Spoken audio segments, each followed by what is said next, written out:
사랑하는 성도 여러분, 여러분은 오늘 하루를 시작하시면서 또 집을 나서시면서 오늘 하루 꼭 이루고 싶은 소망, 꿈, 어떤 목표가 있으셨는지요? 옆에 분에게 한번 질문해 보시겠어요? 혹시 오늘 하루에 목표가 있으셨는지 한번 여쭤보세요. 한번. 네, 다들 있으셨죠? 혹시 그런데 이 질문이 좀 막연하게 느껴지시는 분이 계신다면 그분을 위해서 오늘 본문으로 한번 적용해 보겠습니다. 오늘 본문에 등장하는 이 시몬 베드로의 직업이 어부거든요. 어부의 꿈은 무엇일까요? 어부의 꿈. 매일 아침 바다로 나서면서 오늘 하루 소망하는 것이 있다면 무엇이겠습니까? 무엇을 소망하면서 이 어부가 바다로 나서겠냐는 질문입니다. 무엇이겠어요? 바로 만선입니다. 모든 어부들의 꿈이겠죠. 그리고 오늘 본문 어부 베드로의 꿈이기도 했습니다. 바다로 나설 때는 빈배지만 돌아올 때는 이 배에 고기를 가득 채워서 돌아오고 싶은 그 마음, 그것이 어부의 꿈 아니겠냐는 것입니다. 그래서 그 소망을 이루기 위해 오늘 본문 5절에서 기록된 것처럼 밤이 맞도록 애쓰며 수고를 한 겁니다. 이 꿈을 이루기 위해서요. 그러나 이 베드로의 그 꿈은 보기 좋게 좌절되고 빈배를 이끌고 집으로 돌아오게 됩니다. 정말 안타깝지만 이것이 오늘 본문의 배경입니다. 분야가 좀 달라서 그렇지 사실 오늘 베드로가 처한 이 본문의 상황은 우리에게도 충분히 적용해보고 또 공감해볼 수 있는 내용 아니겠습니까? 누구에게나 인생길을 걸으면서 이 만선과 같이 채워지기를 원하는 부분이 다 있거든요. 오늘 하루의 목표, 길게는 내 평생의 목표, 이루고 성취하고 채우기를 원하는 부분이 있는 거예요. 또한 그것을 위해 밤이 맞도록 애쓰고 수고했지만 어떤 경우는 빈배를 이끌고 하루를 마무리해야 한 날, 그런 날도 우리에게는 분명히 있는 겁니다. 소망하고 꿈꾼다고 해서 모든 꿈이 다 이루어지는 게 아니거든요. 어쩌면 일반적으로 이 만선인 날보다 사실 빈배의 날이 더 많지 않겠습니까? 여러분의 삶을 한번 회고해 보세요. 만선의 날이 더 많았습니까? 빈배의 날이 더 많았습니까? 하지만 그럼에도 불구하고 또 다음 날 아침이 되면 다시금 그 불확실한 만선의 꿈을 꾸면서 그것을 얻기 위해 노력하면서 집을 나서야 되는 인생, 밤이 맞도록 그물을 던져야 하는 인생, 이것이 바로 우리의 인생과 동시에 오늘 본문의 베드로의 삶이었습니다. 그런데 오늘은 좀 특별한 날인 거예요. 그렇게 오늘도 빈손이 되어서 집으로 돌아와서 그물을 손질하고 있었는데 자신 앞에 이 예수라는 인물이 나타난 겁니다. 물론 빈배의 상황이야 베드로도 그동안 많이 겪어보지 않았겠습니까? 어쩌면 조금은 익숙해져 버린 좌절, 그런 순간이 바로 이 빈배였을 텐데요. 하지만 그날이 좀 특별했던 것은 이때 예수님을 만나게 되고 그 낯선 분의 말씀에 순종하여서 깊은 곳에 그물을 던졌더니 우리가 너무 잘 알고 있는 대로 자신이 그토록 소망했던 만선의 꿈을 이루게 된 것입니다. 예수를 만나 자신이 오늘 하루 소망했던 그 목표와 꿈을 이루게 된 거예요. 예수님을 만나서. 오늘 본문을 보면 얼마나 많은 고기를 잡았던지 그물이 찢어질 만큼, 또 자신과 동료의 두 배가 모두 물에 잠길 만큼 고기를 많이 잡았다고 기록되어 있습니다. 빈배였던 배 아니었습니까? 그 빈배였던 상황이 완벽하게 역전된 상황, 그럴 만큼 놀라운 성취를 이루었던 거죠. 이건 정말 완벽한 반전입니다. 그런데 물론 이 일이 정말 놀라운 일이긴 한데 사실 저는 여기까지의 이야기만 살펴본다면요, 어쩌면 우리에게 조금 익숙한 반전의 시나리오가 아닐까 생각해 봅니다. 놀라운 일이긴 하지만 조금은 익숙한 어떤 그런 반전의 시나리오, 오늘 본문 후반부에 등장하는 이 반전에 비하면 말입니다. 오늘 본문 후반부에 등장하는 이 반전에 비하면 사실 이 만선의 반전은 조금 익숙한 그런 반전이 아닐까 생각해 보게 되는 거예요. 사실 이 후반부 베드로의 반전은요, 저에게 있어서는 놀라움을 넘어서서 너무나도 이해가 되지 않는 그런 반전이기도 합니다. 오늘 본문 11절의 내용인데요, 우리 이 11절의 말씀을 다 함께 다시 한번 읽도록 하겠습니다. 시작. 그들이 배들을 육지에 대고 모든 것을 버려두고 예수를 따르니라. 아멘. 모든 것을 버려두고, 모든 것을 다 버리고, 베드로는 어렵사리 이룬, 이제는 현실이 된 그 만선의 꿈을 모두 버려두고 예수님을 따라갑니다. 만선은 자신이 날마다 소망하는 꿈이었습니다. 매일매일 그걸 소망하면서 집을 나섰거든요. 그토록 소망하는 꿈을 이루었는데 그 결과를 버려두고 예수님을 쫓는 베드로의 모습, 버림의 반전이죠. 버림의 반전. 저는 이 버림의 반전이 만선의 반전보다 훨씬 더 놀라운 반전으로 다가온 겁니다. 저에게는 너무 특별하더라고요. 너무 소망했던 거 아닙니까? 그걸 왜 버리는 거죠? 그토록 소망했던 걸 왜 다 버리는 겁니까? 잘못된 방법으로 얻은 거 아니잖아요. 누구도 베드로에게 그거 잘못된 거라고, 그거 버려야 된다고 강요한 사람 없습니다. 아니죠. 오히려 이 만선의 축복은요, 예수님의 말씀에 순종하여 얻은 축복 아니겠습니까? 예수님의 말씀에 순종해서 얻은 축복 말입니다. 깊은 곳에 그물을 내리라는 도저히 이해되지 않는 이 예수님의 말씀에 순종하여서 얻은 대가, 그 대가가 바로 만선입니다. 쉽게 할 수 있는 순종은 아니었지 않겠습니까? 생각해 보세요. 상황적으로 다 씻어놓고 정리해 놓은 그 그물을 다시 들고 나가야 돼요. 다시 들고 바다로 나서야 되는 그런 순종이었습니다. 가뜩이나 밤새 일에 피곤한데 다시 쉬지도 못하고 똑같은 일을 다시 해야 되는 순종. 추가 근무에 다녀오면 다시 또 그물 정리해야 되고 수고도 해야 됩니다. 그럼에도 불구하고 예수님의 말씀 순종하고 의지해서 그물을 내렸다고 본문은 말합니다. 이런 순종과 이런 수고로 얻은 보상의 결실, 만선. 이렇게 말씀에 순종하여서 또한 자신이 수고하여서 얻은 이 축복을 베드로는 왜 버리는 겁니까? 도대체 그저 단순히 성경에 등장하는 한 에피소드라고 생각하지 마시고요, 여러분의 삶으로 한번 적용해 보세요. 이 상황 정말 어색한 상황 아니겠냐는 겁니다. 왜 도대체 이걸 버리는 겁니까? 어떤 분들은 이 본문 해석하시면서 현재의 우리에게 닥친 상황 이해가 안 돼도, 어렵더라도 예수님의 말씀 이렇게 순종하고 헌신하면 베드로와 같은 큰 복 누릴 수 있다라고 말씀하실 수도 있을 겁니다. 그런 분도 계실지도 모르겠어요. 물론 그렇게 해석할 수도 있을 겁니다. 하지만 재미있는 게요, 그래서 베드로의 입장에서 보면요, 그렇게 얻은 그 축복을 버리는 거예요. 그러니 이 베드로의 순종에 초점이 맞춰지기에는 이 버림이 너무 부자연스러운 겁니다. 순종하면 복 받는다라고 이야기하면 그 복을 다 버린 베드로는 너무 이상한 거 아닙니까? 순종해서 복 받는 거라고 얘기한다면 말이죠. 우리 삶에 한번 적용해 볼까요? 제가 과거에 이제 청년 사역을 할 때였는데 청년들 신방을 하면 이 취업에 관련된 기도 제목들을 참 많이 듣거든요. 취업을 위해서 열심히 각종 점수 만들어 놓고 자소서 쓰고 인적서 면접 준비 열심히 해서 수십 군데 지원을 하는데 다 떨어지기도 합니다. 비슷한 상황 직면해 보신 분들은 뭐 잘 이해하실 수 있겠지만 이거 완전 빈배거든요. 정말 빈배입니다. 마음도 상황도. 청년들 중에는요, 이러한 상황을 막 거듭 수십 차례 반복하다 보니까 이 좌절에 막 익숙해져 버린 그런 청년들도 있더라고요. 너무 마음이 아파요. 이 빈배에 너무 익숙해져 버리는 겁니다. 그런데요, 만약입니다. 가정이에요.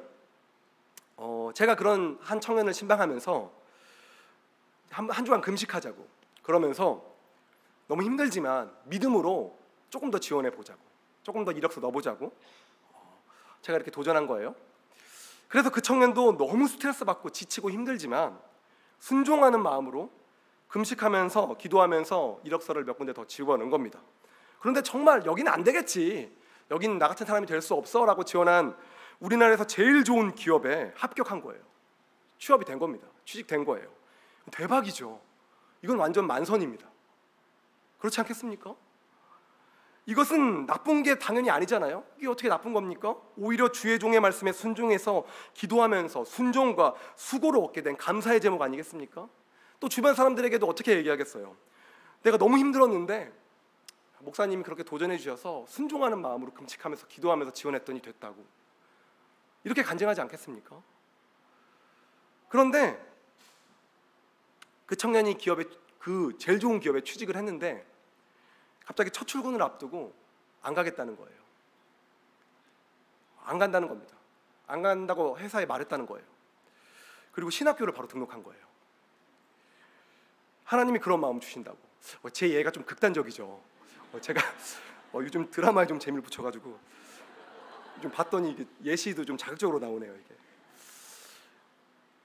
갑자기 신학교를 간다고 등록을 한 겁니다. 그런데 사실 오늘 이 베드로의 상황을 현대적으로 각색해 본다면 꽤나 비슷한 상황 아니겠습니까? 그리고 여러분 주변에 이와 비슷한 이 버림의 반전 직감적으로 보시지 않으셨어요? 이 일은 절대 있을 수 없는 일이다 라고 장담하실 수 있는 분 있으시겠습니까? 아니죠. 아마 꽤 보신 분들도 계실 겁니다. 누구도 베드로에게 이 잡은 고기 버리라고 말한 사람 없거든요. 강요가 아닌 스스로 내려놓게 된 거란 말입니다. 단지 지금 당장 이 마을을 떠날 것 같은 저 예수라는 인물을 쫓아가려고 하다 보니까 이걸 들고는 도저히 따라갈 수가 없는 거예요. 저 예수라는 인물은 당장 막 채비를 차려서 이 마을을 떠나려고 하는데 이 만선, 이 고기들을 들고는 도저히 쫓아갈 수가 없는 겁니다. 마을을 떠나려는 예수님께 한번 제안해 보시겠습니까? 예수님, 며칠만 더 계시다가 저랑 같이 떠나시면 안 될까요? 제가 이 고기 빠르게 처분해서 5일만 주십시오. 이거 다 처분하면 아마 1년은 편하게 여행하실 수 있는 경비가 나올 겁니다. 땡기시죠? 어떻게 5일만 기다려 주시지 않겠습니까? 한번 제안해 보시겠습니까? 아마 베드로가 본능적으로 느끼지 않았겠습니까? 이런 제안을 했다가는 사탄아 내 뒤로 물러가라 이런 얘기를 이제 들을 것 같은 마음이 드니까. 그래서 이것들을 소유하기 위해서는 여기 머물러야 되는데, 하지만 예수님을 따라가기 위해서는 더 이상 이것들을 소유하기 어렵다고 느끼게 된 거 아니겠습니까? 도저히 들고 따라갈 수가 없는 겁니다. 그렇게 인생의 중요한 갈림길에 서게 된 겁니다.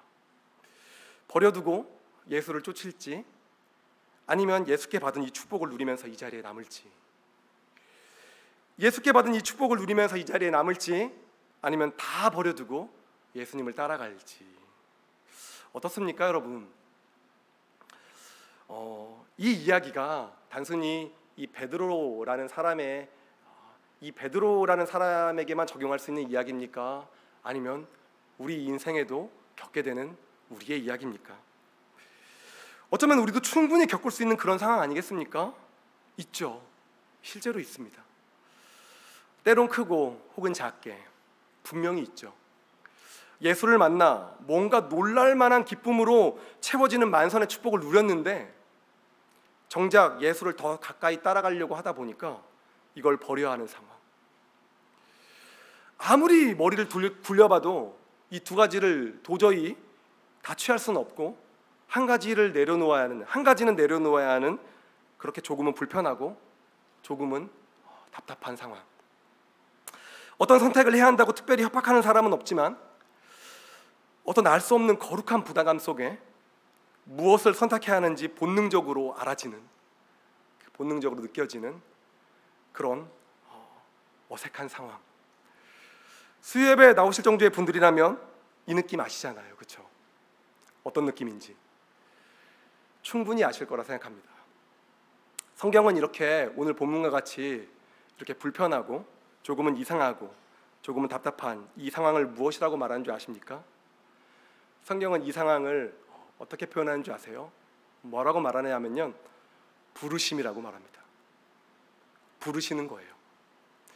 지금 너의 손에 있는 최고의 가치를 내려놓고 나를 따라올 수 있겠냐고 부르시는 겁니다.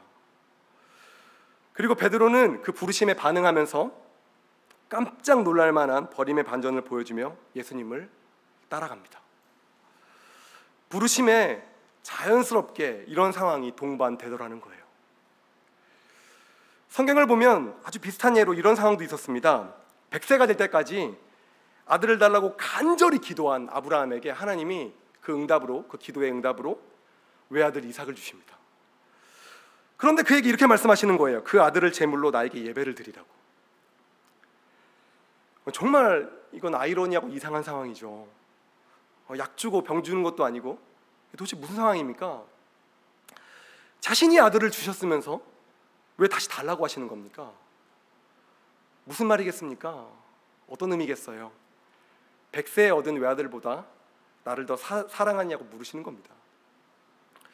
내가 너에게 허락한 지금은 너의 최고의 가치가 된 그것 버려두고 나를 따라올 마음이 너에게 있느냐고 부르시는 겁니다. 오늘 본문도 마찬가지 아니겠습니까? 단순히 예수님의 말씀에 순종해서 이 축복을 얻는다, 예수님의 말씀에 순종하면 이 축복을 얻는다는 이 가르침을 넘어서서 그 축복마저 나의 부르심 앞에 놓아두고 나를 따라올 수 있겠냐고 부르시는 겁니다. 여러분이라면 어떻게 하시겠어요? 여러분이 꼭 이루시길 원하는 소망이 있잖아요. 서두에 질문했던 그 질문 말입니다. 여러분 현재 삶의 최고의 가치는 무엇입니까? 그것들은 어쩌면 베드로랑 아브라함처럼 여러분이 순종하여서 또 하나님의 기도의 응답으로 얻은 응답과 순종과 헌신의 결과, 그 결정체일 수도 있습니다. 하지만 만약 그걸 가지고는 지금 위치에서 하나님과 더 가까워질 수 없다면 어떻게 하시겠습니까? 목사님 꼭 그렇게 베드로랑 아브라함 같은 특별한 인물의 상황을, 그런 케이스를 예로 들면서 이러한 불평한 가정을 꼭 하셔야 되겠습니까?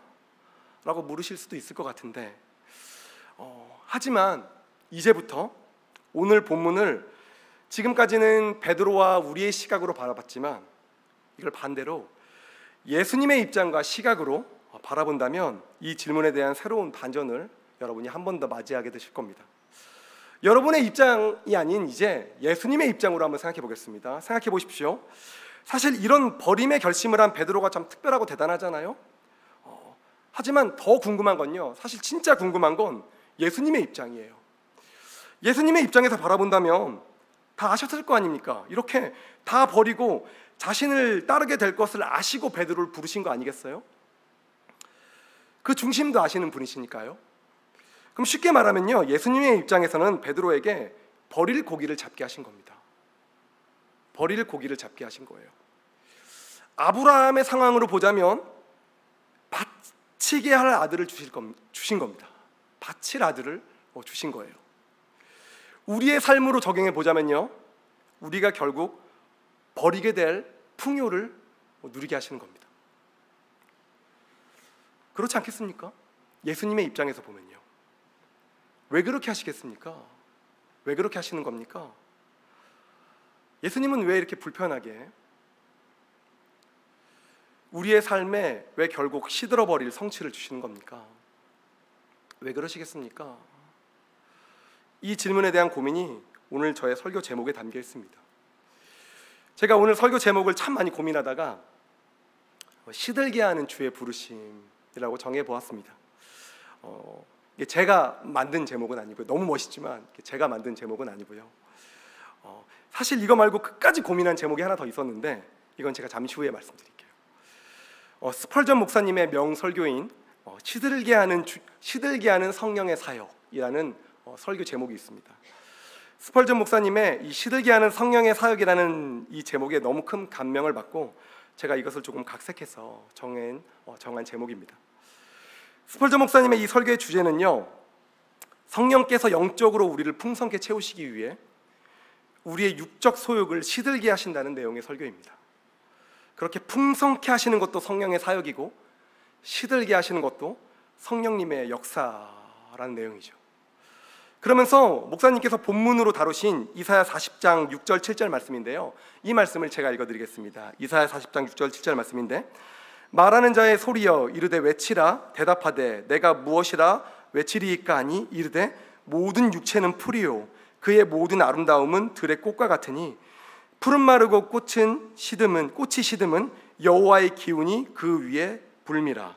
이 백성은 실로 풀이로다. 아멘. 스펄전 목사님은 7절에 나오는 풀과 꽃이 마르고 시들게 하는 여호와의 기운,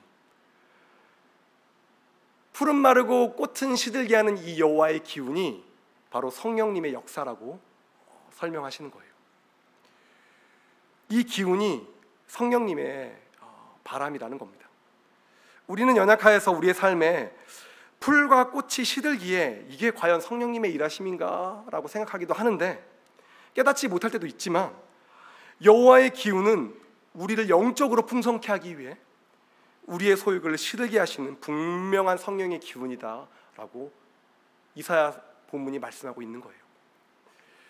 저는 같은 맥락에서 오늘의 이 제목을 정하게 된 것입니다.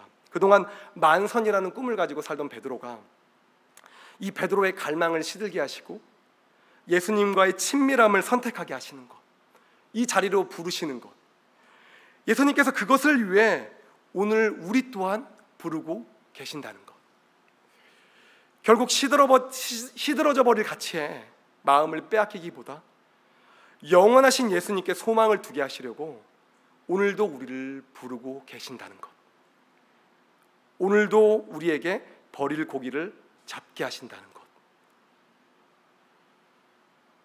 반대의 가정도 한번 해볼까요? 반대요. 만약에 베드로가 물고기를 버려두고 예수님을 따라가지 않고 그 만선의 축복과 함께 그 자리에 남았다면 어땠을까요? 한 걸음씩 멀어지는 예수님을 그냥 멀찌감치 바라보면서 뭔가 마음에 도전은 있는데 이 고기 때문에 단 한 걸음도 뗄 수 없다면, 이 물고기가 베드로에게 정말 축복일까요? 만선의 축복이라고 말하는 그 축복 말입니다.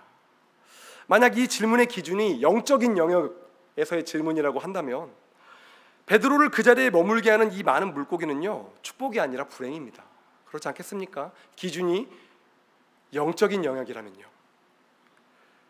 예수님이 마음속으로 계속 따라오라고 부르시는데 이 물고기 때문에 한 발자국도 뗄 수가 없는 겁니다. 베드로뿐 아니라 우리 또한 마찬가지 아니겠습니까? 우리가 아무리 많은 부와 명예를 얻었다고 한들 그것이 기도와 간구, 수고와 노력으로 얻은 것이라고 해도 그것을 얻게 됨으로 인해 신앙이 정체되고 퇴보되고 심지어 잃어버릴 수도 있는 것, 그게 우리 인생 아니겠습니까? 목사님, 나는 그렇지 않다고, 나는 풍요와 번영을 아무리 크게 누려도 예수님의 어떤 친밀함의 영역에서는 전혀 영향받지 않고 오히려 난 예수님과 더 가까워지는 사람이라고, 풍요로울수록 예수님과 더 가까워지는 그런 사람이라고 자신 있게 장담할 수 있는 분, 수많은 성경의 이야기들을 보더라도 이건 쉬운 일이 아닐 뿐더러 우리의 연약함을 고려해 본다면 이건 우리에게 불가능에 가까운 일입니다. 그렇게 풍요와 번영이 나를 영적으로 나태하게 만들고 주저앉게 만든다면요, 그거를 복이라고 말할 수 없는 거죠. 우리의 기준의 문제겠죠. 우리 기준이 영적인 것이라면 오히려 이건 불행이고, 그것이 너무나도 강렬하다면 그건 불행을 넘어서는 저주입니다. 그래서 제가 정말 끝까지 고민했던 또 하나의 설교 제목이 이 만선의 불행이었거든요. 만선의 불행. 그런데 이게 너무 부정적인 어감이어가지고 제가 못했어요. 그런데 만약에 베드로가 그 고기와 함께 그 자리에 남았다면 이건 정말 잘 어울리는 제목 아닙니까? 만선의 불행. 하지만 베드로는 다행히 예수님의 부르심에 반응하며 만선을 버려두고 예수님을 따라갑니다. 그렇다면 오늘 본문에서 이 베드로가 이 부르심에 반응하게 된 계기가 있다면 어느 부분이겠습니까? 먼저 이 9절 말씀을 다시 한번 읽어봤으면 좋겠는데요. 9절 말씀 제가 읽겠습니다. 이는 자기 및 자기와 함께 있는 모든 사람이 고기 잡힌 것으로 말미암아 놀라고. 이 상황은요, 자기와 또 주변 사람 모두가 다 잡힌 고기로 인해 놀란 거예요. 모든 시선이 그 고기에 쏠려 있는 겁니다. 만선의 축복으로 다 놀란 거예요. 어떻게 이런 축복이 있을 수 있지? 그래서 고기에 온통 온 관심과 시선이 쏠려 있습니다. 예수 잘 믿어서 복 받았다고 말하면 사람들은 도대체 어떤 복을 받았는지 궁금해합니다. 그래서 무슨 복 받았는지 들으려고 하죠. 그 복에 더 관심이 쏠리는 게 이 연약한 인간입니다. 어떻게 하면 그런 복 받는지도 궁금해합니다. 그래서 어떻게 해야 되냐고 묻게 되죠. 온통 시선과 관심이 그 고기에 가 있는 겁니다. 어쩌면 이건 아주 자연스러운 현상일지도 모르겠습니다. 오늘 본문도 그랬거든요. 그런데 이 와중에 베드로가 아주 조금 다른 특별한 모습을 보여주는 거예요. 그게 8절에 나와 있습니다. 우리 8절 말씀은 우리 다 함께 읽겠습니다. 함께 읽겠습니다. 시작. 시몬 베드로가 이를 보고 예수의 무릎 아래 엎드려 이르되 주여 나를 떠나소서 나는 죄인이로소이다 하니. 주님, 나는 죄인입니다. 나를 떠나가십시오. 만선이 되는 과정 가운데 도대체 누가 베드로에게 참소한 겁니까? 너 죄인이라고. 누가 참소한 겁니까? 갑자기 베드로는 왜 스스로 죄인이라고 이렇게 자책하고 있는 겁니까? 베드로에게 죄인이라고 참소한 사람 없을 뿐더러 지금의 흐름에서는 굉장히 부자연스러운 대사입니다. 모두가 만선의 기적에 놀라고 감격스러워하고 있는데 베드로는 도대체 왜 이런 대사를 던지고 있는 겁니까? 이거 아니겠습니까? 빛 대신 예수님 앞에서 그동안 썩어질 가치에 온 마음을 쏟으며 그것을 얻기 위해 밤이 맞도록 수고하며 살아온 자신의 모습이 발견된 거 아니겠습니까? 그게 깨달아진 거 아니겠어요? 예수를 마음의 주인으로 모시고 살아가지 않는 것, 이것을 만약에 죄라고 정의한다면, 예수님이 우리 마음의 주인 되시지 않는 것이 죄라고 정의한다면 베드로 죄인 아니겠습니까? 그렇게 베드로에게 만선을 벌어들 수 있는 마음과 상황이 준비되고 있었습니다. 스스로를 죄인이라고 발견하게 된 것이죠. 시들게 하시는 성령의 사역이 절정에 다다르고 있습니다. 또한 반대로 풍성케 하시는 성령의 사역 또한 절정에 다다르고 있습니다. 만선을 버려두고 자신의 인생을 다 던져 넣을 만큼 놀라운 예수님과의 친밀함을 사모하면서 예수님을 따라갈 마음의 준비가 되고 있는 것이거든요. 바로 이 장면 속에서 모두가 물고기 보면서 시선과 정신이 빼앗겨 있을 때 그 물고기를 잡게 하신 예수님을 발견하는 은혜, 이 경험을 베드로가 오늘 하고 있는 거죠. 진정한 신자, 진정한 축복이라고 말할 때는 바로 이거 아니겠습니까? 진정한 신자가 받는 그 많은 축복들 중에서 그 축복을 허락하신 예수님을 발견하는 사람, 진짜 축복이신 예수님을 따라가는 사람, 또한 자연스럽게 이 이유 때문에 베드로가 만선의 기쁨에서 시들어져 가고 있는 겁니다. 그 시듬을 두려워하지 않고, 그 시듬 때문에 마음에 걱정하지 않고 자연스럽게, 아무도 강요하지 않았지만 예수님을 따라가는 것을 선택하게 되는 거죠. 이것이 그 부르심에 반응하는 사람들의 공통점 아니겠냐는 겁니다. 진짜를 발견하는 삶 말입니다. 진짜를 발견하니 그 부르심을 따라가는 거 아니겠습니까? 사랑하는 성도 여러분, 전 이 본문을 묵상하면서요, 우리가 이 세상에서 겪게 되는 그 풍요로움 있잖아요, 또 번영함 있지 않습니까? 그 부요도 있지 않아요? 이것들이 단순히 우리의 편의만을 위해 제공된 것이 아니라는 것을 저는 깨닫게 되었습니다. 번영, 풍요, 안정, 이런 것들이 우리의 편의만을 위해 제공된 것이 아니라는 거예요. 어떤 부요는, 또 어떤 풍요는 시듬을 위해서 우리에게 주어진 것입니다. 오늘 본문에 근거한다면 말이죠. 그 목적이 시드는 거에 있는 거예요. 풍요의 목적이 시듬에 있는 겁니다. 진짜를 발견하기 위해, 축복을 넘어 진짜 축복을 발견하는 인생, 그 부르심을 발견하는 인생 말입니다. 믿음의 유무와 상관없이 사람들은 이러한 축복을 누리거든요. 그래서 그 풍요와 편의 속에서 그 축복을 누리면서 그 감춰진 보물을 발견하는 사람이 있는 거예요. 그 축복을 허락하신 분, 예수님을 발견하는 겁니다. 마치 밭에 감춰진 보화를 발견하는 사람처럼 말이죠. 그렇게 예수님께서 버릴 축복을 우리에게 주시는 겁니다. 예수님의 입장에서 말입니다. 그 만선의 축복 가운데 진정한 축복 되신 예수님을 발견하는 자들을 예수님이 지금도 찾고 계시고 그들을 부르고 계신 것이죠. 우리 인생 마찬가지 아니겠습니까? 주님께서 우리 삶 속에 이 만선의 축복을 허락하시는 이유 말입니다. 그 속에서 그 축복을 허락하시는 주님을 발견하기 원하시는 거예요. 왜냐하면 그게 진짜 축복이거든요.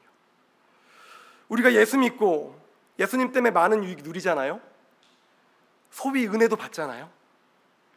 하나님이 주시는 축복을 받음에도 여전히 우리가 어떤 또 다른 축복들을 구하며 살아가고 있다면, 우리가 은혜도 받고 많은 축복을 받았는데도 불구하고 여전히 또 어떤 축복들을 구하며 살아가고 있다면, 이 모습은 어쩌면 우리가 아직 진정한 최고의 가치를, 최고의 축복을 못 받았다는, 누리지 못했다는 반증 아니겠습니까? 그렇지 않겠습니까? 솔직히요. 하지만 베드로는 결국 예수님의 이 진정한 의도를 깨닫고 만선의 축복에만 의지하지 않고 한 걸음 더 나아가 그 축복을 허락하신 예수님을 발견하는 인생을, 그 길을, 그 부르심에 반응하는 삶을 살아가게 됩니다. 단 하루의 만선의 기쁨에 만족하지 않고 날마다 사람을 낚는 어부로서의 만선의 기쁨, 이 기쁨을 주시는 예수님을 따라가게 된 것입니다. 어떤 날은 빈손이고 어떤 날은 누리는 그런 만선의 축복이 아니라 예수님을 따라감으로 매일매일 그 은혜 안에 일용할 양식으로 채워지는 그 축복을 누리게 된 것입니다. 순간의 만선의 축복을 버리고 그 축복을 주시는 분을 바라보면서 그분을 소유하는 인생을 살아가게 된 것입니다. 이것이 그분과 함께하면 날마다 누리게 되는 자연스러운 은혜가 아닐까 생각해 봅니다. 저 또한 참 그동안 성령님께서 많은 부분을 시들게 하셨습니다. 그리고 반대로 어떤 부분은 여전히 현재의 자리에서 앞으로 나가지 못하고 저를 붙들고 있는 영역도 있습니다. 그래서 시들음을 기도하게 되는 거예요. 그 영역도 분명히 있는 겁니다. 물질을 사모하는 그 욕심도 그렇고 사역적인 욕심들도 그렇습니다. 어떤 부분은 건강도 그래요. 쌓아온 관계도 그렇고 어떤 부분은 지금까지 축적해온 저의 인생의 경험, 사역의 경험 또한 그렇습니다. 처음에는 이것들이 다 그냥 하나님께서 저에게 주신 은혜이고 감사의 제목들이라고만 그렇게만 생각했었는데, 시간이 지나면서 내가 이걸 의지하고 내가 이것들을 의존하며 살아가고 있는 모습들도 솔직하게 발견하게 되는 거예요. 예수님보다 그래서 더 마음에 두고 의지하게 되는 영역들인 겁니다. 썩어질 것들임에도 불구하고 예수님의 친밀함보다 더 중요한 삶의 영역으로 살아가는 것들 말입니다. 그래서 베드로와 같은 마음으로 기도하게 됩니다. 시들게 하시는 성령의 기운을 구하게 돼요. 주님, 전 죄인입니다. 주님은 어서 저를 떠나셔서 먼저 가십시오. 저 또한 시들게 하시는 은혜를 경험해서 부지런히 한번 쫓아가 보겠습니다. 베드로를 통해 배운 제 기도 제목입니다. 혹 여러분 삶에 시듬 있으십니까? 있으시잖아요. 시듬. 그 시듬 때문에 삶에 힘겨운 마음이 들 수도 있고 또 어떤 때는 너무 낙심이 될 때도 있으실 겁니다. 하지만 그런데 이상하게 그 시듬이 자꾸 나를 예수님 더 의지하게 하고 예수님 더 가깝게 만들고 예수님을 더 따라가게 만든다면 그것은 시들게 하시는 여호와의 기운입니다. 푸른 마르고 꽃이 시듬은 여호와의 기운이 그 위에 불미라. 이 백성은 실로 풀이로다. 푸른 마르고 꽃은 시드나 우리 하나님의 말씀은 영원히 서리라 하라. 아멘. 마르고 시들게 하시는 그 기운을 우리 삶에 불어주심, 이것이 은혜입니다. 이것을 깨닫게 하시는 것도 은혜이며 그것을 통해 주님을 알게 하시는 것이 진정한 축복이라는 것, 이것으로 말미암아 우리 삶에 우리를 부르시고 이끄시는 이 주님의 말씀이 영원히 서게 될 것이기 때문에 그렇습니다. 오늘 이 은혜를 사모하시는 우리 사랑하는 모든 성도님들 되시길 진심으로 축복합니다. 우리 시간 우리 찬양하면서 우리 기도하며 나아갔으면 좋겠는데요, 우리 이 찬양을 고백하고 싶습니다. 이 찬양의 가사가 이렇습니다. 나의 만족과 유익을 위해 가지려 했던 세상 일들 이제 모두 다 해로 여기고 주님을 위해 다 버리네. 내 안에 가장 귀한 것 주님을 알미라. 모든 것 되시며 의와 기쁨 되신 주 사랑합니다. 베드로의 고백이 아니었을까 생각해 봅니다. 우리 또한 베드로의 마음으로 우리 찬양 함께 고백하며 나아가도록 하겠습니다. 나의 만족과 유익을 위해 가지려 했던 세상 일들 이제 모두 다 해로 여기고 주님을 위해 다 버리네.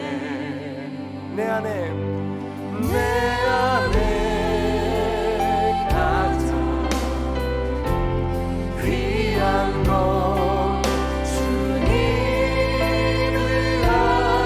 주님을 알리라. 모든 것 되시며 의와 기쁨 되신 주 사랑합니다. 나의 부활의 능력 체험하면서 주의 고난에 동참하고 주의 주듯이 오늘 알아서 그의 생명에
우리의 고백입니까? 내 안에 가장 귀한 것이 주님을 아는 것이다 라고 고백했다며, 우리 안에 주님을 알기 위해 시들어가는 영역들을 주님, 그것들을 해로 여길 수 있는 하나님 은혜, 그 부르시는 은혜를 우리가 이 마음 가운데 겪게 하여 주시옵소서. 하나님, 마땅히 시들어야 될 영역들이 있다면 주님 시들게 하여 주시옵소서. 그것을 통해 오직 더 주님을 바라보게 되는 은혜 이 자리 가운데 있게 하여 주시옵소서. 이 시간 나의 마음을 새롭게 하시며 이 시간 주님의 그 친밀함과 풍성함을 경험케 하기 위해 우리의 삶 가운데 시들게 하시는 그 주님의 은혜를 기대하시면서 우리 주여 한 번에 치고 기도하며 나가도록 하겠습니다. 주여,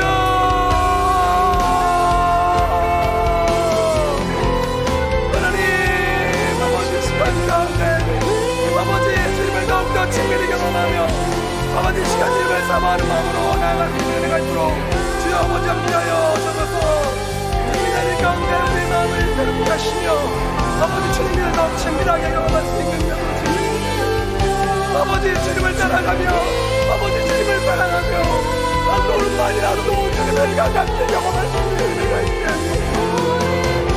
아버지 그것을 위해 마땅히 시들어야 될 영혼들을 아버지 시들게 되는 은혜가 있게 하여 주셔서 아버지 오늘 그 주님의 은혜 가운데 아버지 풍성케 하시는 그 주님의 은혜를 경험하며 도와주셔서 아버지 오늘 이 자리 가운데 우리의 삶에 아버지 시들어져가는 것들을 아버지 시들어져가게 하시고 아버지 주님을 더욱더 충분하게 경험하는 은혜가 있도록 도와주시고 아버지 시간 가운데 아버지 주님을 경험하며 아버지 주님을 더욱더 마음으로 경험할 수 있는 은혜가 있도록 도와주시고 주님 아버지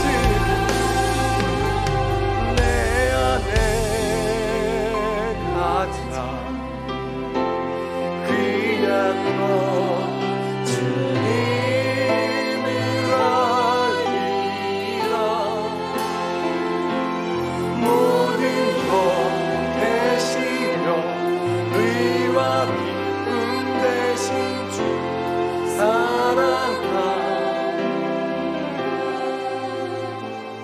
사랑하는 하나님, 그렇습니다. 하나님 오늘 우리 가운데 풍성케 하시는 성령님의 은혜 또한 시들게 하는 그 주님의 부르심의 은혜가 넘쳐날 수 있기를 축복합니다.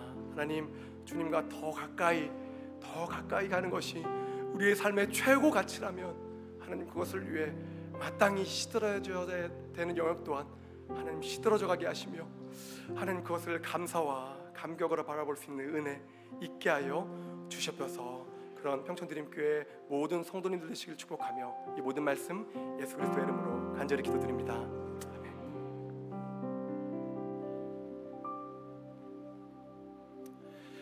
지난 2박 3일 동안 우리 교육자들과 교육자 수련회를 또 보내면서요, 우리 교회를 위해서 또 우리 서로를 위해서 또 스스로를 위해서 또 간절히 기도했던 기도 제목이 하나 있습니다. 그 기도 제목은 성령님의 기름 부으심을 우리에게 더딥혀 주옵소서. 이 기도 제목을 좀 구했어요. 이 3주간의 이제 설교를 내려놓는 시간, 참 이렇게 배울 수 있는 교회들을 좀 탐방하면서 저 교회 가면은 또 무엇을 배울 수 있을까, 또 그러면서 그 교회들을 이렇게 좀 탐방하는 시간을 보냈습니다. 근데 그 교회들을 다니면서 참 어떤 환경이나 시스템이 제 눈에 들어오는 게 아니고요, 또 하나님께서 세워주신 귀한 종들의 그 마음의 중심을 보게 하셨어요. 아, 저 목사님 진짜 예수님 사랑하시는구나, 진짜 저 목사님 교회를 사랑하고 한 영혼을 진짜 사랑하시는구나. 요즘 청년들 말로 찐이다 찐. 참 그런 것들을 참 많이 하나님께서 보게 하셨습니다. 정말 이런 것들을 하나님 기도하라고도 보게 하시는 것 같았어요. 그리고 또 하나님 은혜가 넘치는 교회를 가보니까 그 교회마다 가득했던 것은 성령님의 임재였습니다. 정말 그 자리에 앉기만 해도 하나님이 참 내 안에 함께 하신다, 이게 느껴질 정도로 정말 하나님 앞에 정말 간절히 사모하며 구하게 되는 것은 성령님의 임재, 성령님의 기름 부으심이었어요. 오순절 마가다락방에 성령님이 임하고 나서 정말 초대교회에 많은 변화들이 일어나잖아요. 놀라운 변화 중에 하나가 여러 가지가 있지만 성령님이 아니고서는 설명할 수 없는 역사들, 그 중에 하나가 인간관계의 회복이었습니다. 깨어진 관계의 회복. 베드로가 설교하는데 그 베드로의 그 40일 전에 예수님 부인하고 저주하기까지 했던 그 부족한 지도자의 설교를 듣고 사람들이 회심하는 역사가 일어나고요, 서로 예수님을 부인하고 도망갔던 그런 모습들을 보았던 그들이 유무상통하는 역사가 일어났고요. 정말 온 백성에게 칭송을 받으며 날마다 구원받은 사람들이 날마다 더해지더라. 어떤 프로그램으로 이런 일이 일어났던 것이 아니었습니다. 정말 이런 초대교회의 역사들을 떠올려 보게 하면서 오늘 2학기를 이제 시작하는 수요예배 때 평촌드림교회가 구해야 될 것이 있다면 성령님의 기름 부으심, 성령님의 임재다. 정말 이것을 하나님 앞에 붙잡아야겠구나 하는 생각을 해봤어요. 정말 여러 가지로 우리의 시선이 분산되는 것이 아니라 성령님의 능력, 성령님의 은혜를 구하는 오늘 이 밤이 되기를 소망합니다. 오늘 이 시간 한번 다 함께 자리에서 일어나 보시겠습니까? 다 함께 자리에서 일어나서요, 성경을 보면은 자리에서 일어난다는 것 자체도 그냥 어떤 프로그램이 아니었습니다. 하나님 앞에 결단을 상징하는 표현이 자리에서 일어나는 거였어요. 오늘 이 시간 자리에서 일어나는 것도 그냥 제가 일어나 주십시오 하는 것에 대한 반응이 아니라 결단이 되었으면 좋겠어요. 성령님 기름 부어 주시옵소서. 성령님 임재하여 주시옵소서. 불로써, 바람으로써, 하나님으로만 설명될 수 있는 은혜가 우리에게 필요합니다. 하나님, 우리 교회에 이 능력을 허락해 주시고 오늘 교회 공동체에 속한 모든 성도님들이 사람이 줄 수 있는 수준의 어떤 은혜, 이것을 체험받는 수준을 넘어서서 성령의 능력, 성령의 은혜를 체험받는 2학기가 되게 하여 주시옵소서. 오늘 좀 그런 마음을 가지고요, 우리 이 찬양을 좀 같이 고백했으면 좋겠어요. 성령이여 임하소서, 성령이여 임하소서. 메마른 나의 심령 위에 주님의 은혜의 단비를 내려 날 흠뻑 적셔 주옵소서. 하나님 앞에 간절히 구하며 나아갈 때 이런 은혜 주실 줄 믿습니다. 우리 함께 기쁨으로 이 은혜를 구하며 찬양하시겠습니다. 우리 손 펼치면서 우리 성령님의 기름 부으신 은혜를 구하며 나아갑시다. 우리 간절히 은혜를 구합시다. 성령이여 임하소서, 성령이여 임하소서. 메마른 나의 심령 위에 주님의 은혜의 담비 내려 나를 꽉 적셔 주옵소서. 주의 권세, 주의 능력 지금 이 시간 임하셔서 악한 것에 모든 깨뜨리고 주님 나라 임하소서. 영광 할렐루야, 할렐루야. 예수의 그 피가 내게 승리 주네, 구원이 되시네. 영광 할렐루야, 할렐루야. 예수의 이름이 능력되네. 우리 처음부터 다시 한 번 더 간절하게 고백합시다. 성령이여 임하소서, 성령이여 임하소서. 간절히 구합시다. 메마른 나의 심령 위에 주님의 은혜에 담비 내려 나를 꽉 적셔 주옵소서. 주의 권세, 주의 능력, 하나님 이 시간 주의 능력으로 우리를 새롭게 하여 주옵소서. 악한 것에 모든 깨뜨리고 주님 나라 임하소서. 영광, 영광 할렐루야. 예수의 그 피가 내게 승리 주네, 구원이 되시네. 아멘. 영광 할렐루야. 예수의 이름이 능력되네. 가사가 있어서 고백하는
간절히 기도했으면 좋겠습니다. 이 찬양의 가사 그대로 성령의 불로 우리 가운데 임하여 주시옵소서. 성령님 기름 부어 주시옵소서. 먼저 우리의 심령 가운데 주의 그 보혈의 능력이 내게 승리 주네. 하나님 아버지, 어떤 상황의 변화를 통해서 승리를 선포하는 것이 아니라 하나님의 임재를 통해 하나님 주시는 은혜를 통해서 승리를 선포할 수 있는 은혜를 우리 가운데 허락하여 주시옵소서. 하나님 기름 부어주시고 하나님 은혜로 우리를 덮어주시옵소서. 우리 성령님의 능력, 성령님의 은혜를 구하며 우리 주여 한번 부르짖고 간절히 기도하며 나아갑시다. 함께 기도하시겠습니다. 주여,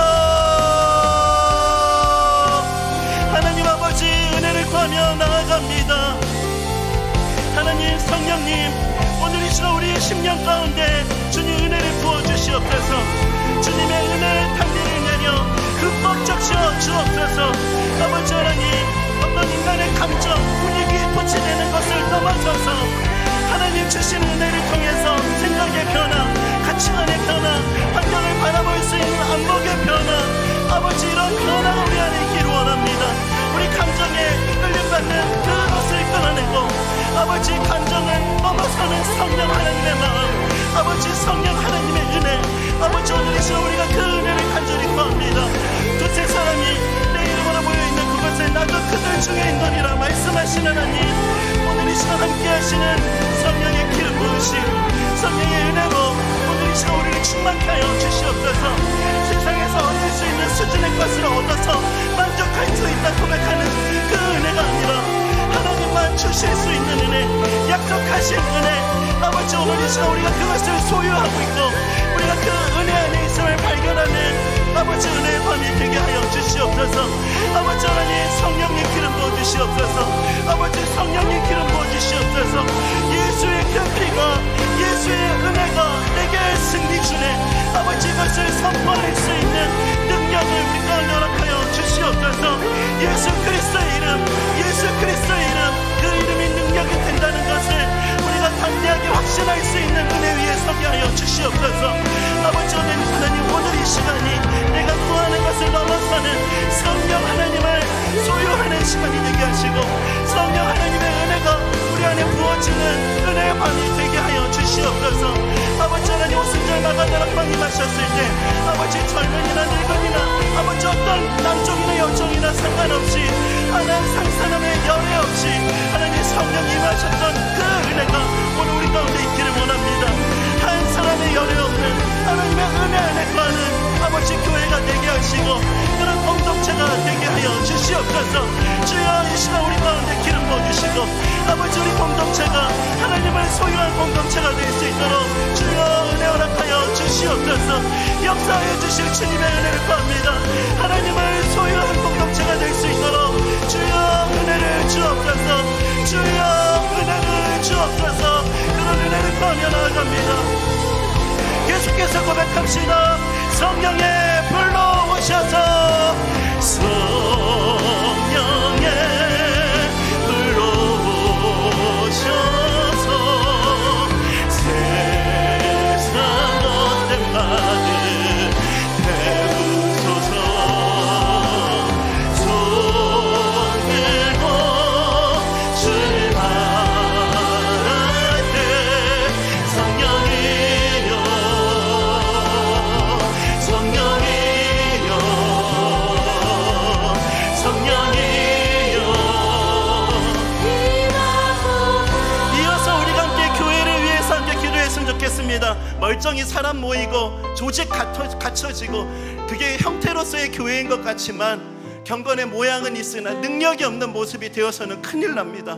하나님 아버지, 경건의 모양뿐만이 아니라 경건의 능력을 갖춘 공동체가 되게 하여 주시옵소서. 다락방마다 경건의 능력이 나타나게 하여 주시옵소서. 예배 가운데 하나님의 복음의 능력이 선포되게 하여 주시옵소서.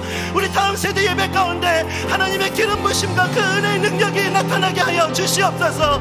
우리 교회가 하나님의 권능과 하나님의 능력의 역사하는 교회, 늙은이나 젊은이나 남종이나 여종이나 한 사람의 열애 없이 성령의 기름 부심을 경험하는 공동체가 되게 하여 주시옵소서.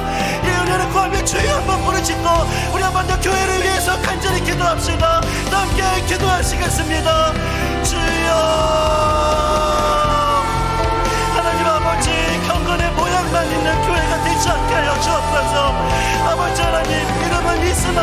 아버지 죽어있는 교회가 아니라 아버지 살아있고 운동력이 있고 온갖 영광이 관절과 골수를 찔러 쪼개기까지 하는 하나님의 능력이 보여지는 살아있는 교회가 되게 하여 주옵소서. 성령님의 은혜를 구합니다. 연약한 자들의 그 연약함이 극복될 수 있는 복음의 능력, 아버지 삶의 문제로 힘겨워하는 자들의 그 환경을 뛰어넘는 은혜가 부어지는 공동체, 아버지 우리 공동체가 우리 교회가 그런 복음의 능력과 은혜의 능력이 살아서 역사하는 교회가 되게 하여 주시옵소서. 아버지 하나님 다락방마다 이 은혜가 넘치게 하여 주시옵소서. 성령님 기름 부어주시기를 원합니다. 성령님 은혜 주시기를 원합니다. 다락방마다 영을 산통하고 서로를 사랑하는 역사가 나타나게 하여 주시고 환경의 장벽과 어려움을 뛰어넘고 믿음으로 하나님을 개입하여 그 현실의 상황을 해석할 수 있는 간증이 넘치는 공동체가 되게 하여 주시옵소서. 나는 메뚜기 같은 존재라고 고백하는 것이 아니라 저들은 나의 밥이라고 선포할 수 있는 하나님의 약속을 소유한 하나님의 자녀들이 되게 하여 주시옵소서. 주여 우리 가운데 주여 능력을 주시옵소서. 주여 우리 가운데 능력을 주시옵소서. 복음의 능력을 주시옵소서. 우리 자녀들에게 이 능력이 보여지게 하여 주시옵소서. 이 은혜가 선포되게 하여 주시옵소서. 성령님의 기름 부으심, 성령님의 불같이 마시는 역사, 헛된 모든 것들을 소멸시키시는 하나님의 은혜, 아버지 우리에게 이 은혜가 필요합니다. 하나님으로부터 오지 않는 상처의 찌꺼기들, 과거의 쓴뿌리들, 이 모든 것들이 소멸되게 하시고 이 모든 것을 소멸시키시는 성령의 능력, 성령의 은혜가 아버지 강물처럼 넘쳐 흘러가는 교회가 될 수 있도록 주여 은혜를 허락하여 주시옵소서. 주여 은혜를 주시옵소서. 주여 은혜를 주옵소서. 성령님 기름 부어 주시옵소서. 역사하실 주님을 기대합니다. 살아계신 하나님 아버지, 경건의 모양은 있으나 능력을 잃어버린 자리에 서지 않기를 원합니다. 아버지 하나님 우리 공동체가 이 능력을 경험하는 공동체가 되게 하여 주시옵소서. 아버지 하나님 세상에서 조금만 노력해도 얻을 수 있는 것들을 얻었다고 고백할 수 있는 나눔을 뛰어넘는 하나님만 주실 수 있는 은혜를 소유하는 나눔이 우리 안에 가득할 수 있기를 원합니다. 하나님 아버지, 젊은이나 늙은이나 남종이나 여종이나 어떠한 사람도 열애 없이 하나님의 성령의 은혜를 경험하게 될 것을 약속하신 하나님, 우리 공동체가, 우리 교회가 이 은혜를 경험하고 이 성령을 선물로 받는 공동체가 되게 하여 주옵소서. 아버지 하나님, 우리 예배 가운데 성령의 능력을 주시기를 원합니다. 묶인 것들이 풀려지는 역사가 나타나게 하여 주시옵소서. 삶에 지쳐있고 힘들어하고 아버지 고통 중에 신음하는 영혼들마다 하나님의 살아계심을 경험할 수 있고 하나님의 놀라운 은혜의 능력을 붙잡을 수 있는 공동체가 되게 하여 주시옵소서. 세상에 없는 것을 줄 수 있고 세상에서 경험할 수 없는 것을 경험할 수 있는 교회가 되게 하여 주시옵소서. 교회에 주신 복음의 능력, 이 복음의 능력이 더 선명해질 수 있기를 원합니다. 하나님의 기름 부으심의 능력이 경험되는 교회가 되게 하여 주시옵소서. 다락방마다 이 은혜가 넘쳐나게 하여 주시고 다락방마다 하나님을 개입하여 우리의 삶의 어려움과 현실을 해석할 수 있는 나눔들이 넘쳐날 수 있도록 은혜를 허락하여 주시옵소서. 아버지 우리 자녀들 가운데 은혜를 주시옵소서. 우리 자녀들이 복음의 능력으로 변화되게 하여 주시고 하나님을 알아가는 기쁨을 맛보게 하여 주시고 여호와는 나의 기쁨이시라, 여호와는 나의 힘이시라. 아버지 우리 자녀들이 이 믿음의 선포를 고백할 수 있는 교회가 되게 하여 주시옵소서. 아버지 우리에게 은혜 주시길 원합니다. 예배를 살려주시옵소서. 하나님 아버지, 정말 과거의 은혜로 아버지 우리가 매 예배를 출발하는 것이 아니라 매 예배 앞에 가난한 마음, 갈급한 마음으로 우리가 하나님 앞에 설 수 있기를 원합니다. 늘 영에서부터 출발할 수 있는 공동체가 되게 하여 주시옵소서. 아버지 하나님, 정말 이 갈망을 가지고 하나님 앞에 예배할 수 있는 예배자들이 가득한 교회가 될 수 있도록, 그런 하나님의 영광을 선포할 수 있는 교회가 될 수 있도록 하나님 역사하여 주시옵소서. 하나님께서 그런 신실한 은혜로 새 일을 행하여 주실 것을 믿고 감사드리며 이 모든 말씀 살아계신 예수님 이름으로 기도드립니다. 아멘. 우리 다 함께 자리에 앉으셔서요, 우리 마지막으로 우리 지난 주일에 함께 고백했던 찬양입니다. 내 안에 한계를 넘어 일하시는 주. 우리 믿음으로 그 주님을 기대함으로 이 찬양을 함께 고백하며 나아가시겠습니다.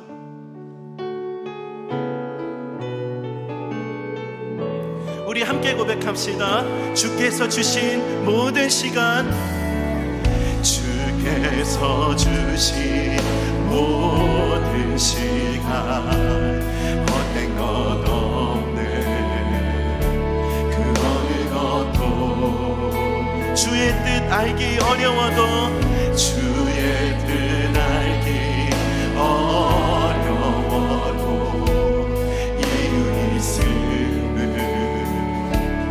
알기 원해. 아멘. 나의 모든 걸음이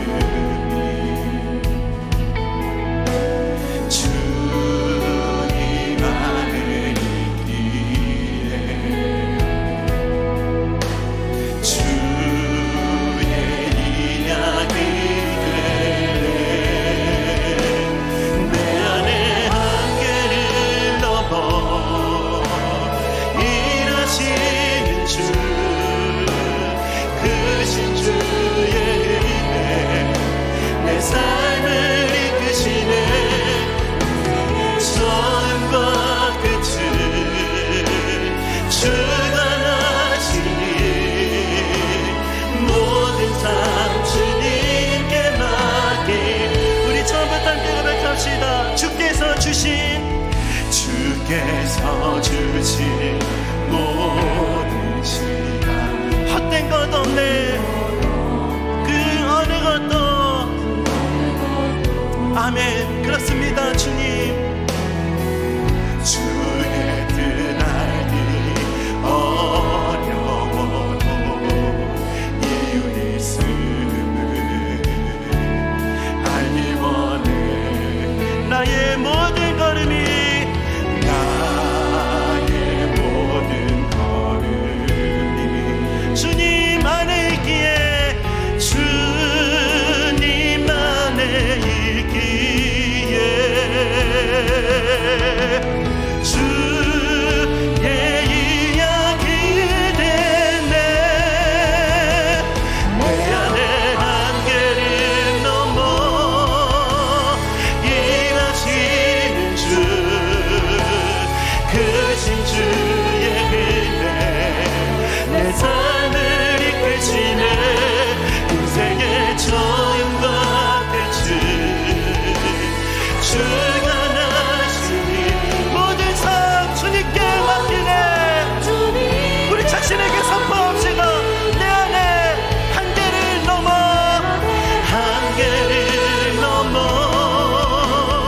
일하시는 주, 역사하실 하나님, 살아계신 하나님, 그 주님을 기대합니다. 인생의 처음과 끝을 주관하시니 모든 삶. 우리 다시 한 번 더 선포하며 고백합시다. 내 안에 한계를 넘어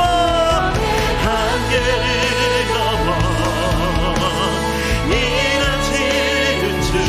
아멘, 아멘. 그렇습니다. 주님 내 삶을 이끄시네. 인생의 처음과 끝을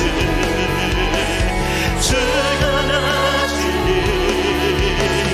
모든 삶. 우리 다시 한 번 더 간단히 생각하며 선포합시다. 내 안에 한계를 넘어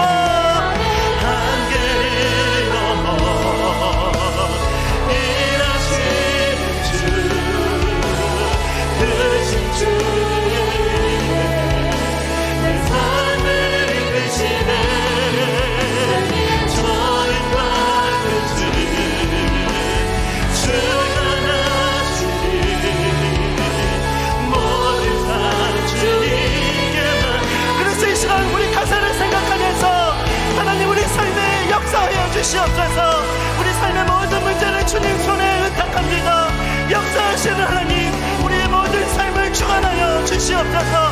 우리 주여 한번 간절히 부르짖고 마지막으로 간절히 기도하며 나아갑시다. 기도하시겠습니다. 주여, 하나님 아버지, 내 안에 한계를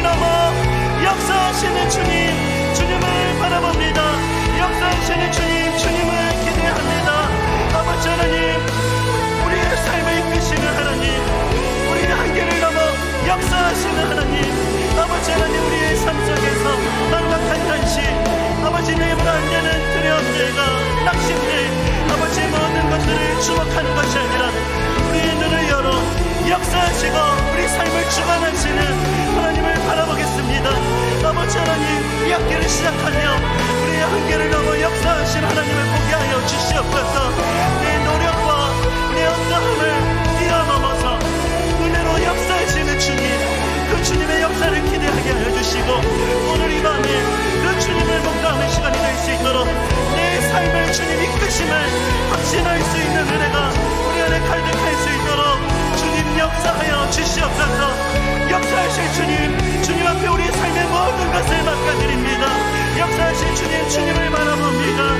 내 안에 한계를 넘어, 내 안에 한계를 넘어